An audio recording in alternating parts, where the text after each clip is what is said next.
Hi, my name's Beales. I'm here at ACM today at Metropolis.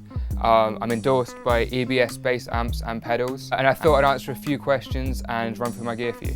So I'm a session musician. I studied in West London for 3 years, did a popular music performance degree, and then went on to doing tours with smaller artists, and then a few TV shows, and then that kind of gradually built up until I got the audition for One Direction, and then had an absolutely amazing journey with the One Direction boys from 2011 till 2015. EBS were actually one of the really early companies that believed in me. So when I was only doing a few kind of smaller scale things, I contacted the guys at EBS, and I'd always played EBS amps. So for years before I contacted them, I'd always played EBS because I genuinely believe, for me, it's by far the best sounding bass amp. And yeah, and I was very lucky that they were willing to believe in me at that stage. They got on board and I got an artist endorsement.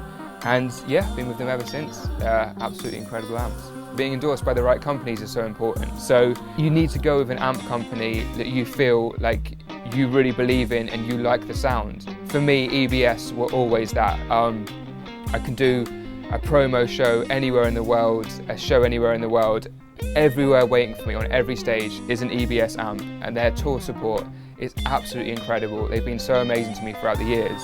And the second I see that on the stage, no matter what it is, if it's a Fafner 2, it's a Fafner 1, TD 650, 660, TD 350, I go onto that stage, I see EBS, I know I can get my sound out of that, and it's going to take next to no time, which is invaluable when you've got a 5-minute sound check. The most important thing to have is get your tone down straight away. On the tour, with the One Direction tour, I had 2 of these Fafner 2s in a rack unit. One is the main and one is the backup. The main never went down one single time. The great thing about these amps is you don't need too much EQ. So the relatively flat settings sound amazing. You don't, like some amps that I've played in the past, you'd need a lot of bass or a lot of treble, but straight out the box, EBS, I mean, you can see from these controls, everything is relatively flat. There's sort of a little bit here and there, always like a little bit more bass and picking out the mid frequencies to either boost or cut.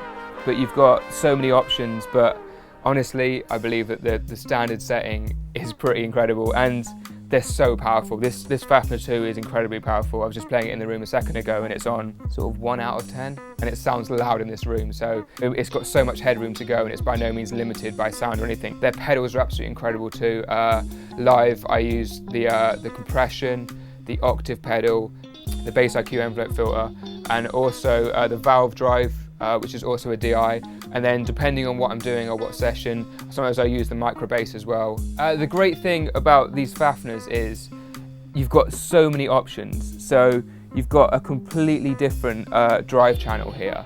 Look, you can control the amount of drive, and you can also EQ that as well. So you've got that option. You can get a dedicated foot switch as well to also put that drive on or off. So it's amazing to have that completely separate drive. And also you've got compression built in. You've got tube modes, you've got some character filters, you've got so much that you can do with this amp. There's so much at your disposal. So yeah, it's really brilliant in that case. I mean, you can fit it into any setting. I've used it so many different genres, and it always sounds like EBS, but equally you can get such a variation of sound while maintaining within that sort of EBS sound.